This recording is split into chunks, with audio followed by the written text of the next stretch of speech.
ഡൽഹിയിൽ നടക്കുന്ന ഐതിഹാസികമായ സമരത്തിന് പിന്തുണ അർപ്പിച്ചുകൊണ്ട് ഇവിടെ നമ്മുടെ കൊച്ചിയിലും നടക്കുന്ന ഉജ്ജ്വലമായ ഈ പ്രതിഷേധ സമരത്തിന് ഉദ്ഘാടനം ചെയ്തുകൊണ്ട് പാർട്ടിയുടെ ജില്ലാ സെക്രട്ടറി സഖാവ് എസ് സതീഷും അഭിവാദ്യം ചെയ്തുകൊണ്ട് SFIയുടെ സംസ്ഥാന പ്രസിഡന്റ് ശിവപ്രസാദും വളരെ വിശദമായി തന്നെ സമരമുദ്രാവാക്യങ്ങൾ വിശദീകരിച്ചു. അതുകൊണ്ട് ഒരു വിശദീകരണത്തിലേക്ക് ഞാൻ കടക്കുന്നില്ല. നമുക്ക് എല്ലാവർക്കും അറിയാവുന്നതുപോലെ ദക്ഷിണാഫ്രിക്കയിലെ ഏറ്റവും വലിയ സർവകലാശാലയാണ് ജോഹന്നാസ്ബർഗിലെ സർവകലാശാല. ആ സർവകലാശാലയുടെ കവാടത്തിൽ എഴുതി വച്ചിരിക്കുന്ന ഒരു വാചകമുണ്ട്: നിങ്ങൾക്കൊരു രാജ്യത്തെ തകർക്കണമെങ്കിൽ സ്കഡ് മിസൈൽ ആവശ്യമില്ല, നിങ്ങൾക്കൊരു രാജ്യത്തെ തകർക്കണമെങ്കിൽ ആറ്റം ബോംബും വേണ്ട, ആ രാജ്യത്തിൻ്റെ വിദ്യാഭ്യാസ മേഖല തകർത്താൽ മതി, ആ രാജ്യത്തെ യോഗ്യതാ പരീക്ഷകളും മത്സര പരീക്ഷകളും തകർത്താൽ ആ രാജ്യം പടിയെ പടിയെ തനിയെ തകർന്നുകൊള്ളും. നമുക്കറിയാം, നീറ്റ് പരീക്ഷ അത് MBBS അതുപോലെ BDS നേഴ്സിംഗ് എഞ്ചിനീയറിംഗുമായി ബന്ധപ്പെട്ടുകൊണ്ടുള്ള മറ്റു പരീക്ഷകളെല്ലാം തകർത്തു കഴിഞ്ഞാൽ ഈ രാജ്യത്ത് ഭാവിയിൽ വരുന്ന ഡോക്ടർമാരാൽ ഈ രാജ്യത്തിൻ്റെ ആരോഗ്യ മേഖല തകരും. അങ്ങനെ വിജയിച്ചു വരുന്ന എഞ്ചിനീയർമാരെ കൊണ്ട് ഈ രാജ്യത്തിൻ്റെ നിർമ്മാണ മേഖല തകരും. അങ്ങനെ തട്ടിപ്പ് നടത്തുന്ന പരീക്ഷയിൽ ജയിച്ചു വരുന്നത് വരെ കൊണ്ട് ഈ രാജ്യത്തിൻ്റെ സമ്പദ് വ്യവസ്ഥ തകരപ്പെടും. എല്ലാ മേഖലകളും തകർന്ന് തരിപ്പണമാകും. ഈ രാജ്യം തന്നെ പടിപടിയായി ഇല്ലാതാകും. ഇത്തരത്തിൽ നമ്മുടെ എല്ലാ മത്സര പരീക്ഷകളും യോഗ്യതാ പരീക്ഷകളും ഗവൺമെന്റ് സ്പോൺസർ ചെയ്തുകൊണ്ട് തകർക്കുന്നത് നാം കാണുകയാണ്. അതിനെതിരെ ഉയർന്നു വരുന്ന പ്രതിഷേധങ്ങളെ കണ്ടില്ലെന്ന് നടിക്കുന്നു. ആ പ്രതിഷേധങ്ങളെ ജലപീരങ്കിയും ഇലക്ട്രിക് തോക്കുകളും അതുപോലെ തന്നെ മറ്റ് ആയുധങ്ങളും ഉപയോഗിച്ചുകൊണ്ട് നേരിടുന്നത് നാം കാണുകയാണ്. ഇവിടെ ഉദ്ഘാടന പ്രസംഗത്തിലും അഭിവാദ്യ പ്രസംഗത്തിലും എല്ലാം വളരെ വിശദമായി തന്നെ അത് സൂചിപ്പിക്കുകയുണ്ടായി. വിദ്യാർത്ഥികൾ നടത്തിയ ഒരു പ്രതിഷേധം, വിദ്യാർത്ഥികൾ നടത്തിയ പ്രക്ഷോഭം, അവ പിന്തുണ കൊടുത്തുകൊണ്ട് യുവജനങ്ങൾ രംഗത്ത് വരുന്നു. എന്നിട്ടും ഒരു ചർച്ചയ്ക്ക് പോലും തയ്യാറാകുന്നില്ല. ഏറ്റവും മാന്യമായിട്ടുള്ള 2 മുദ്രാവാക്യങ്ങളാണ് മുന്നോട്ട് വച്ചത്. ഒന്ന്, ഇത്തരത്തിൽ തട്ടിപ്പ് നടത്തിയ ഈ രാജ്യത്തിന്റെ വിദ്യാഭ്യാസ മന്ത്രി രാജിവെക്കണം, ധർമ്മേന്ദ്ര പ്രധാൻ രാജിവെക്കണം. 2, ഈ പരീക്ഷാ തട്ടിപ്പിന്റെ ഭാഗമായി കഷ്ടപ്പെട്ടു പഠിച്ച് അവസാനം ജീവിതം അവസാനിപ്പിക്കേണ്ടി വന്ന വിദ്യാർത്ഥിനികൾക്ക് നഷ്ടപരിഹാരം കൊടുക്കണം. ഈ 2 ആവശ്യങ്ങൾ ഉന്നയിച്ചുകൊണ്ടാണ് വിദ്യാർത്ഥികൾ സമരം ചെയ്യുന്നത്. യുവജനങ്ങൾ ആ സമരത്തിന് പിന്തുണ കൊടുക്കുന്നത്. ആ സമരമുദ്രാവാക്യങ്ങളോട് കണ്ടില്ലെന്ന് നടിക്കുന്നു, കേട്ടില്ലെന്ന് നടിക്കുന്നു, ഒരു ചർച്ച നടത്താൻ തയ്യാറല്ല. ആ സമരമുദ്രാവാക്യങ്ങളുമായി ബന്ധപ്പെട്ടുകൊണ്ട് ഏതെങ്കിലും തരത്തിൽ ഒരു മേശയ്ക്ക് ചുറ്റും ഇരുന്ന് ചർച്ച ചെയ്യാൻ പോലും ഭരണാധികാരികൾ തയ്യാറല്ല. എന്നിട്ടോ തല്ലി തകർക്കുന്നു, അടിച്ചു തകർക്കുന്നു, ആ സമരകേന്ദ്രം തകർക്കുന്നു. ഒരു മാധ്യമങ്ങൾ പോലും യഥാർത്ഥ വസ്തുത റിപ്പോർട്ട് ചെയ്യാതെ ആ സമരങ്ങളെ തച്ചുടയ്ക്കാൻ വേണ്ടിയിട്ടുള്ള ഗൂഢാലോചനയുടെ ഭാഗമായി മാറുന്നത് നാം കാണുകയാണ്. പ്രിയപ്പെട്ടവരെ, സ്വാതന്ത്ര്യത്തിന് മുൻപ് തന്നെ നമുക്കറിയാം, സത്യാഗ്രഹ സമരവും നിരാഹാര സമരവുമെല്ലാം നിരവധി നമ്മൾ കണ്ടിട്ടുണ്ട്. ഈ സ്വാതന്ത്ര്യ സമരത്തിന് ദിശാബോധം നൽകിയ ദേശീയ പ്രസ്ഥാനത്തിന്റെ കരുത്തുറ്റ സമരമായിരുന്നു മഹാത്മാഗാന്ധിയുടെ നേതൃത്വത്തിൽ സത്യാഗ്രഹ സമരവും നിരാഹാര സമരവുമെല്ലാം.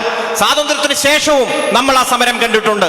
1952 ആന്ധ്ര സംസ്ഥാന രൂപീകരണത്തിന് വേണ്ടി ശ്രീരാമലുവിന്റെ നേതൃത്വത്തിൽ നടന്ന ഉജ്ജ്വലമായ സത്യാഗ്രഹ സമരത്തെ സ്വാതന്ത്ര്യ സമരത്തിന് നേതൃത്വം കൊടുത്ത കോൺഗ്രസ് അടക്കം കണ്ടില്ലെന്ന് നടിച്ചപ്പോൾ അതിന്റെ ദൂരവ്യാപകമായ ഫലങ്ങൾ അനുഭവിക്കേണ്ടി വന്ന രാജ്യമാണ് നമ്മുടേത്. അതിനുശേഷം എത്രയോ സമരങ്ങൾ നമ്മൾ കണ്ടു. ആ സമര മുദ്രാവാക്യങ്ങളെ കൃത്യമായി മനസ്സിലാക്കി ഒരു മേശയ്ക്ക് ചുറ്റുമിരുന്ന് പറഞ്ഞു പരിഹരിക്കുവാനും ഇടപെടൽ നടത്തുവാനും ഭരണാധികാരികൾ തയ്യാറായപ്പോഴുമെല്ലാം ജനാധിപത്യത്തിന്റെ മനോഹാരിത നമ്മൾ നിരവധി കണ്ടതാണ്. അങ്ങനെ തയ്യാറാകാത്ത സാഹചര്യത്തിൽ ആ സമരങ്ങൾ കൂടുതൽ ശക്തിപ്പെട്ടതും ആളിപ്പടർന്നതുമെല്ലാം നമ്മൾ കണ്ടതാണ്. പ്രിയപ്പെട്ടവരെ, ഇന്ന് ജനാധിപത്യ ഇന്ത്യയിൽ ഒരു തരത്തിലുള്ള സമരങ്ങളെയും വേണ്ടത്ര ഗൗരവത്തോടെ ജനാധിപത്യത്തിന്റെ ഉള്ളടക്കത്തോടെ നോക്കിക്കാണുവാൻ ഭരണാധികാരികൾ തയ്യാറാകുന്നില്ല. നിങ്ങൾ ചെയ്യുന്നത് തെറ്റാണ്, നിങ്ങളുടെ നയങ്ങൾ തെറ്റാണ്, ഇന്ന കാര്യങ്ങൾ നിങ്ങൾ ചെയ്തിരിക്കുന്നത് ഭരണഘടനാ വിരുദ്ധമാണെന്ന് പറഞ്ഞാൽ അപ്പോൾ പറയും നീ രാജ്യദ്രോഹി, നീ രാജ്യദ്രോഹി, നീ ഖാലിസ്ഥാൻ വാദി, നീ പാകിസ്ഥാൻ വാദി, നീ അർബൻ നക്സലൈറ്റ് എന്ന് പറഞ്ഞ് ആ സമരങ്ങൾ ഉയർത്തുന്നവരെ, സംശയങ്ങൾ ചോദിക്കുന്നവരെ, ഗവൺമെന്റിന്റെ നയങ്ങളെ വിമർശിക്കുന്നവരെ തല്ലിത്തകർക്കുവാൻ, അവരെ വിചാരണ പോലുമില്ലാതെ ജയിലിലടയ്ക്കുവാൻ വേണ്ടി തയ്യാറാകുന്ന ഭരണകൂടത്തെയാണ് നാം കണ്ടുകൊണ്ടിരിക്കുന്നത്. അതുകൊണ്ട് പ്രിയപ്പെട്ടവരെ, ഈ സമരം ഏറ്റവും ന്യായമായ സമരമാണ്. വിദ്യാർത്ഥികൾ ഉന്നയിച്ചിരിക്കുന്ന ഈ പ്രശ്നം ആദ്യം പരീക്ഷ തകർക്കുന്ന, നീറ്റ് പരീക്ഷയെ തകർക്കുന്ന വിഷയത്തിൽ മാത്രമാണ് കേന്ദ്രീകരിച്ചതെങ്കിൽ ഇന്ന് രാജ്യം അഭിമുഖീകരിച്ചിരിക്കുന്ന മുഴുവൻ വിഷയങ്ങളിലേക്കും കൂടുതൽ കേന്ദ്രീകരിക്കുന്ന സാഹചര്യം നമ്മൾ കാണുകയാണ്. നമുക്കറിയാം, യുവജനങ്ങളെ പാറ്റയോടെയാണ് ഇന്ത്യയുടെ സുപ്രീം കോടതിയുടെ ചീഫ് ജസ്റ്റിസ് ഉപമിച്ചത്. അങ്ങ് തട്ടിപ്പറിച്ചു തിന്നുന്നവർ എന്ന് യുവജനങ്ങളെ വിളിക്കുമ്പോൾ ആ യുവജനങ്ങൾ നടത്തുന്ന സമര പോരാട്ടങ്ങളുടെ കാരണം അന്വേഷിക്കാൻ ഈ രാജ്യത്തിന്റെ പരമോന്നത നീതിപീഠത്തിന് ഉത്തരവാദിത്തമുണ്ട്. നമുക്കറിയാം, യുവജനങ്ങൾ തൊഴിൽ സ്വപ്നങ്ങളെ തകർത്ത് അവരുടെ തൊഴിൽ സ്വപ്നങ്ങൾ എന്നേക്കുമായി ഇല്ലാതായി ജീവിതകാലം മുഴുവൻ തൊഴിലന്വേഷകരായി അലയുന്ന സാഹചര്യം ഉണ്ടാക്കിയത് ആരാണ്? നമുക്കറിയാം, ഇവിടുത്തെ UPSC നോക്കുകുത്തിയായി മാറി. കഴിഞ്ഞ 10 വർഷമായി നിയമങ്ങൾ ഒന്നും നടത്താതെ ഏറ്റവും കുറഞ്ഞ ശതമാനത്തിലേക്ക് നിയമനങ്ങൾ അധംപതിച്ചതിന്റെ കാരണം ആരാണ്?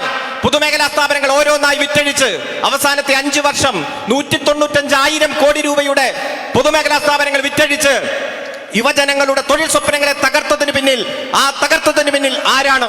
അതുപോലെ ലേബർ കോഡുകൾ നടപ്പാക്കി പ്രൈവറ്റ് മേഖലയിൽ പോലും ഒരു തൊഴിൽ സുരക്ഷയില്ലാതെ, ഒരു സ്ഥിരം തൊഴിലില്ലാത്ത തരത്തിലേക്ക് യുവജനങ്ങളുടെ എല്ലാ തരത്തിലുള്ള സ്വപ്നങ്ങളെ തകർത്തതിന് പിന്നിൽ ആരാണ്? അതന്വേഷിക്കാതെ പരമോന്നത നീതിപീഠം പറയുകയാണ് യുവജനങ്ങളാണ് എല്ലാ പ്രശ്നങ്ങൾക്കും കാരണം, സോഷ്യൽ മീഡിയയാണ് പ്രശ്നങ്ങൾക്ക് കാരണം. എന്നിട്ടോ നീറ്റ് പരീക്ഷയുമായി ബന്ധപ്പെട്ടുകൊണ്ട് വീണ്ടും പരീക്ഷ നടത്തുമ്പോൾ സോഷ്യൽ മീഡിയ പ്ലാറ്റ്ഫോമുകളെയാണ് നിരോധിക്കുന്നത്. ആ തരത്തിൽ ക്വസ്റ്റ്യൻ പേപ്പർ ലീക്ക് ചെയ്യുന്നവരെ കണ്ടെത്തി മാതൃകാപരമായി ശിക്ഷിക്കാനല്ല ഭരണകൂടവും അന്വേഷണ ഏജൻസിയും നേതൃത്വം കൊടുത്തത്, മറിച്ച് സോഷ്യൽ മീഡിയ നിരോധിക്കുകയാണ്. ഇപ്പോഴിതാ സമരകേന്ദ്രം നിരോധിക്കുന്നു, സമരകേന്ദ്രം തച്ചു തകർക്കുന്നു, പന്തലുകൾ പൊളിച്ചു മാറ്റുന്നു. നിരാഹാര സമരം കിടക്കുന്നവരെ പുലർച്ചെ വന്ന് അറസ്റ്റ് ചെയ്ത് കൊണ്ടുപോയി വീണ്ടും തടങ്കലിലേക്ക് ഇടുന്ന സാഹചര്യം നമ്മൾ കാണുകയാണ്. അതുകൊണ്ട് പ്രിയപ്പെട്ടവരെ, വരും ദിവസങ്ങൾ സമരകേന്ദ്രം തകർത്താലും മാധ്യമങ്ങൾ കുറ്റകരമായി ഇത്തരം വാർത്തകൾ റിപ്പോർട്ട് ചെയ്യാൻ തയ്യാറാകാതെ വരികയും ചെയ്താലും സമരങ്ങൾ തീരുന്നില്ല. സമരങ്ങൾ ഓരോ ദിവസവും ശക്തിപ്പെട്ടുകൊണ്ടിരിക്കും. ചോദ്യങ്ങൾ ഇനിയും ചോദിച്ചുകൊണ്ടേയിരിക്കും. ജനവിരുദ്ധ നയങ്ങൾ ജനങ്ങൾക്ക് മുന്നിൽ തുറന്നു കാണിക്കുക തന്നെ ചെയ്യും. നിങ്ങൾ എത്ര ജനവിരുദ്ധരായി, ഭരണഘടനാ വിരുദ്ധരായി, അതുപോലെ രാജ്യദ്രോഹികളായി ചിത്രീകരിച്ചാലും ഈ രാജ്യത്ത് വിചാരണ കൂടാതെ ജയിലിൽ കിടക്കുന്ന ആയിരക്കണക്കിന് 10,000-കണക്കിന് യുവജനങ്ങൾ ഈ ചോദ്യം വീണ്ടും വീണ്ടും ചോദിച്ചുകൊണ്ടിരിക്കുന്ന സാഹചര്യം നമ്മൾ കാണുകയാണ്. ഇവർ ഭരണഘടനയ്ക്ക് പോലും ഒരു പ്രാധാന്യം കൊടുക്കുന്നില്ല, മൗലിക അവകാശങ്ങൾക്ക് പ്രാധാന്യം കൊടുക്കുന്നില്ല, മതസ്വാതന്ത്ര്യത്തിന് പ്രാധാന്യം കൊടുക്കുന്നില്ല. വർഗപരമായ ഉള്ളടക്കത്തോടെ എന്തും ചോദിച്ചു വാങ്ങാൻ ട്രേഡ് യൂണിയൻ അനുവാദം കൊടുക്കുന്ന ഇന്ത്യയുടെ പാർലമെന്റ് പാസാക്കിയ ട്രേഡ് യൂണിയൻ നിയമത്തിനും ഒരു പ്രാധാന്യം കൊടുക്കുന്നില്ല. ഈ തരത്തിൽ ചോദിക്കുന്നവരെ മുഴുവൻ രാജ്യദ്രോഹിയാക്കി മാറ്റുമ്പോൾ ഈ സമരം ഡൽഹിയിലെ സമരകേന്ദ്രമാണ് തകർത്തിരിക്കുന്നതെങ്കിൽ രാജ്യം മുഴുവൻ സമരകേന്ദ്രമായി മാറുന്നു.